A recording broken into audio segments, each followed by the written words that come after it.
The courtroom swelled with a silence so thick it seemed to press against the walls, the marble pillars standing tall like mute witnesses to the unfolding trial. A camera's red light blinked quietly at the back, broadcasting every twitch and breath to a city already simmering with anticipation. The air reeked of polished wood, sharp cologne, and nervous sweat.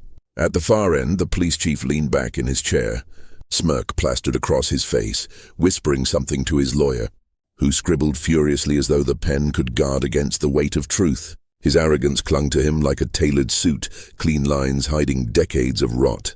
And in the back row, a black man sat motionless, hands folded on his lap, eyes steady on the bench. His presence was unspoken thunder, quiet yet impossible to ignore. Where the chief exuded noise in every smirk and shrug, the man exuded silence that was heavier, sharper, more enduring. The room felt his stillness as much as it felt the chief's swagger. Outside the courthouse, protesters gathered behind barricades, their chants muffled but persistent, the rhythmic pulse of a city refusing to look away. Inside, the judge's gavel struck once, and the echo rolled across the chamber like a warning. But before the trial's words began, memory reached backward to where this moment was birthed. A week earlier, on cracked concrete under a searing sun, the chief had stood before a crowd gathered in grief and fury. A young black protester, sweat sliding down his temple, had shouted for justice, voice cracking with both fear and fire. The chief, sunglasses reflecting the crowd like faceless shadows, had leaned into the microphone and sneered. He called the demands nonsense, mocked the pain, dismissed centuries of scars with a wave of his hand, as though history could be silenced by arrogance. Cameras caught his every gesture, his laughter at another's suffering, his cold joke about order being more important than lives. That clip raced across screens, igniting streets, church basements, classrooms, and dinner tables. It was not simply his words, but the venom in his tone that carved its place into the nation's conscience. By nightfall, his smirk had become the symbol of every unpunished cruelty that lived under badges and behind walls. And so, when the summons arrived, when the walls of privilege were forced to hold him accountable, he walked into the courtroom believing the old rules still protected him. But as the flashback dissolved into the tense present, the difference in the air was palpable. He sat with the smug certainty of someone who believed in the endurance of power. Across from him, silence pooled around the man in the back row like a gathering tide, pulling unseen weight into the room. The marble floor reflected the bright lights above, the polished surface as unforgiving as the truth it seemed to wait for. Reporters leaned forward in their seats, pens trembling above notepads. A mother in the gallery clutched her child's hand tightly, her knuckles pale, her breath shallow, as though bracing against a storm. The bailiff's voice carried the ritual commands, yet underneath every syllable there was a tremor of something larger, something breaking through tradition and stone. The young protester's words rang again in the protagonist's memory, searing and unshakable. "You'll answer one day, not to me, to truth." They hung invisible above the chief, suspended like a sword, unseen yet undeniable. The judge leaned forward, spectacles low on his nose, and his first words cut through the thick silence like steel through cloth. "This court will not tolerate lies today." The chief shifted in his seat, the smirk faltering for a second, a flicker too quick for cameras but sharp enough for those watching closely. The narrator's voice seeped into the spaces left unspoken. He thought power would shield him. He did not yet know silence could convict louder than words. The silence that followed the judge's words did not fade. It thickened, pressing against every chest in the courtroom as though truth itself demanded to be felt before it could be spoken. The chief's smirk returned, thinner this time, but still there, as though he trusted the old armor of power and connections to hold. Yet beneath the polished surface, stories long buried began to stir, clawing their way upward like roots breaking through concrete. The room did not know it yet, but history had already taken the stand. A flash of memory cut through the tension. A mother standing at a precinct desk, her hands shaking as she clutched papers stained with her tears. Her son had been beaten in an alley, ribs cracked, dignity stolen, and she sought justice in the only place she was told it could be found. The officer behind the glass barely looked at her before stamping her complaint, "Case closed." The sound of rubber on paper final and cold. She left with her head bowed, grief heavier than the folder she carried. While the chief's name sat untouched in the files, shielded by silence, another vision flickered, this one dimly lit by the glow of a desk lamp. A young officer leaned back in his chair, sweat streaking down his temple as he whispered into the phone. "I saw it, but if I say it, I'm done." His voice trembled with fear, not from the truth itself, but from the machine built to crush anyone daring to reveal it. He ended the call, pulled the blinds shut, and sat in the darkness of his own cowardice, the weight of complicity pressing against his lungs. His silence became another brick in the wall that protected the chief. Then the screen of memory shifted again, this time to the glare of a phone held high in trembling hands. A protester streamed live from a crowded street corner, their voice cracking through static and wind. "They want us quiet. We won't be." Behind them, police lights spun circles of red and blue, the sirens muted but the threat deafening. That feed would vanish hours later, scrubbed from platforms, reported as "in violation of policy." But not before thousands had seen it. Not before its echo found refuge in whispers, hashtags, and hidden archives. The courtroom air seemed to tighten as these stories layered themselves over the chief's posture. His arrogance, once unshakable, now looked rehearsed, a performance straining to hold beneath invisible weight. Across the aisle, the protagonist sat without moving, absorbing each memory, each injustice, his presence like a ledger, silently recording the debts of the past. His eyes did not waver, but they carried more than his own pain. They carried generations. And the room felt it, even if no one named it. Reporters scribbled furiously, their pens racing to keep pace with a narrative unraveling faster than the defense could patch. One leaned toward another, voice barely audible. "The city's watching." One word could change everything. The whisper felt heavier than a shout. In the gallery, faces shifted, some skeptical, some fearful, others lit with a quiet hope that maybe finally the dam was cracking.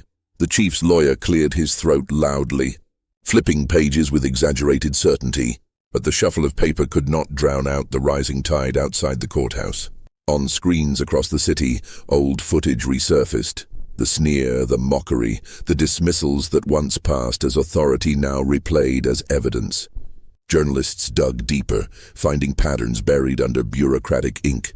Families whose grief was filed away, officers who resigned under threats of silence. Each revelation spread like fire through dry grass, impossible to contain. Past victims began to step forward, voices quivering but unbreakable. A retired teacher, a store clerk, a janitor, all carried scars hidden under ordinary lives, and now each scar glowed with new visibility. One by one, their accounts resurfaced, not as rumors but as testimonies, the collective weight shifting the floor beneath the chief's chair. He tugged at his collar, beads of sweat forming despite the cool air. His lawyer whispered hurriedly, but the words slid off him like water against stone. He was beginning to understand that this was no longer a trial of evidence alone. It was a reckoning of memory. And memory had no statute of limitations. The protagonist did not speak, did not move, but his silence had become a mirror in which the chief saw his own collapse reflected back at him. Dignity sat across from arrogance, unshaken, patient, waiting as the soil loosened around buried truths. The narration threaded through the stillness, final and unyielding. The system that buried truth was now being unearthed. Piece by piece the soil shifted. The tide that had been rising in whispers and resurfaced footage now crashed fully against the walls of the courtroom. And for the first time, the chief's swagger bent under its weight. Called to the stand, he adjusted his tie, cleared his throat, and tried to summon the booming voice that had once silenced entire rooms. But what emerged was thinner, cracked around the edges, a sound that betrayed the erosion of certainty. His lawyer's eyes flickered nervously as the chief stumbled through prepared lines, each word less convincing than the one before. Narration draped over the scene like a lens pulling closer. His sentences broke into fragments, pauses lingered too long, and the sweat glistening across his forehead betrayed a man cornered not by arguments, but by truth itself. The gallery leaned forward as though pulled by invisible strings, every breath synchronized with his unraveling. He spoke of policy, of procedure, of order, but his tone lacked the weight it once carried. The arrogance that had filled public squares was now only residue on trembling lips. The man who had mocked cries for justice could no longer control his own voice, and the silence between his stammers grew louder than his denials. Then the room shifted. The protagonist, who had remained still through hours of testimony, rose slowly, the scrape of his chair against the floor cutting through the stale air like a blade. He did not rush, did not raise his voice.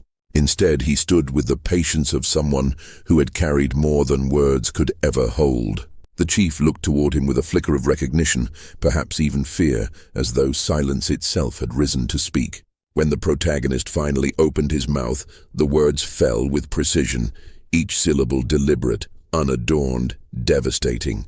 You thought silence meant safety, but silence is memory, and memory is here today. The sentence landed with a force beyond volume, striking deeper than accusation, because it named what everyone already felt. The reckoning was not just personal. It was historical. Every eye fixed, every breath held. Reporters lowered their pens, unwilling to miss a second. A mother in the gallery pressed a hand against her chest, as if to steady her heartbeat. The chief's shoulders slumped, his once straight posture caving inward, as though the words had pierced through layers of armor built over decades. The empire he had crafted, not just of policies and commands, but of fear, intimidation and unchecked authority, began to dissolve in real time. Visible in the twitch of his jaw, the tremor of his hands, the collapse of his gaze. The judge leaned forward, his voice steady, quiet enough to demand attention without effort. The truth stands, whether you admit it or not. The chief's lips parted, and what came out was not defense but surrender wrapped in weakness. I only did what others before me did. His words, broken and frail, revealed the deeper rot. This was not the fall of a single man, but the exposure of a lineage of injustice. The inheritance of cruelty passed from uniform to uniform, protected by silence and ritual. The narration swelled in the spaces his voice left hollow, carrying the weight of revelation. This was not just one man's guilt. It was the system itself bleeding out in public view, a structure cracking under the strain of memory finally spoken aloud. The cameras did not blink, the microphones did not falter, and outside the courthouse the chants of protesters surged, their rhythm merging with the collapse inside. Shame, once thought private, stretched its shadow across every seat, every screen, every heart that had chosen not to see until now. And as the silence settled one last time, the narrator's words cut clean through the haze. He thought shame was private. But this collapse belonged to everyone. The echo of the courtroom still lingered when the doors closed and the crowd dissolved into the night. But for the chief, the noise did not follow him home. His house, once a fortress of pride and certainty, felt cavernous, every corner colder than he remembered. He sat hunched at the glow of a laptop, scrolling through years of his own digital footprint, his finger pausing over old tweets that once drew laughter from peers and admiration from subordinates. Jokes laced with cruelty, comments sharpened with prejudice, memes passed off as humor, all of them now glaring back at him like evidence on trial. One by one he deleted them, the empty clicks of erasure sounding more desperate than redemptive, as though dragging them into oblivion could undo the imprint they had already carved. Outside his window, footsteps echoed faintly. A neighbor he had known for years, a man who once shared beers and easy nods, walked by without turning his head. The chief watched him hesitate at the mailbox, then hurry along, eyes fixed on the ground. The avoidance stung more than insults could have, because it was silence where friendship once stood. On his phone, a notification glowed, a message from his daughter. She had asked earlier, timidly, "Are you okay, Dad?" His response had been long, defensive, rehearsed. The message now sat on read, her silence sharper than any courtroom verdict. Applause that once followed his speeches was gone, replaced by unanswered calls, empty inboxes, and the hollow hum of a refrigerator in the next room. His power had dissolved, leaving only isolation, and isolation was louder than any chant. Across town, the protagonist stepped out of the courthouse into rain that soaked his shoulders, but did not bend his posture. He did not gloat, did not smile, did not carry triumph like a trophy. Instead, he carried history, quiet and heavy, every raindrop echoing the names of those who had been silenced before him. His shoes struck the pavement with a rhythm that belonged more to endurance than celebration. Each step was steady, not hurried, as though the journey home was also a passage through memory. He understood that the trial was not an end, but a shift, that dignity must hold its shape even when the world trembled around it. His silence was not emptiness, it was fullness contained, a mirror of every ancestor who had walked through storms with heads unbowed. The city itself stirred in the days that followed. Students gathered with signs painted hastily but held firmly, their voices carrying chants that had aged through generations, yet felt new in their mouths. They marched not in fear but in courage born of seeing arrogance collapse. The press flooded the streets with headlines bold and unflinching, "Power falls silent." The words cut through households like dawn light through shutters, forcing conversations at dinner tables, in classrooms, in break rooms where silence had once been the rule. It was not revolution overnight, but it was a tremor felt by all, and tremors are how mountains begin to crack. In one narrow street, the protagonist passed a small boy standing with his mother. The boy's eyes were wide, filled with the kind of innocence that asked questions no textbook could answer. Tugging at the man's sleeve, he whispered, "Was justice done?" The protagonist lowered his gaze, his expression calm but etched with the weight of what could not yet be said fully. His reply came soft, almost carried away by the rain. "Justice is never finished, but today it spoke." The boy nodded, not fully understanding, but holding the words as though they might grow inside him one day. And as the city's lights flickered against the wet pavement, the narrator's voice closed over the scene like a final curtain, steady and reflective. Power collapsed, but dignity remained. And in that silence the world heard a new beginning.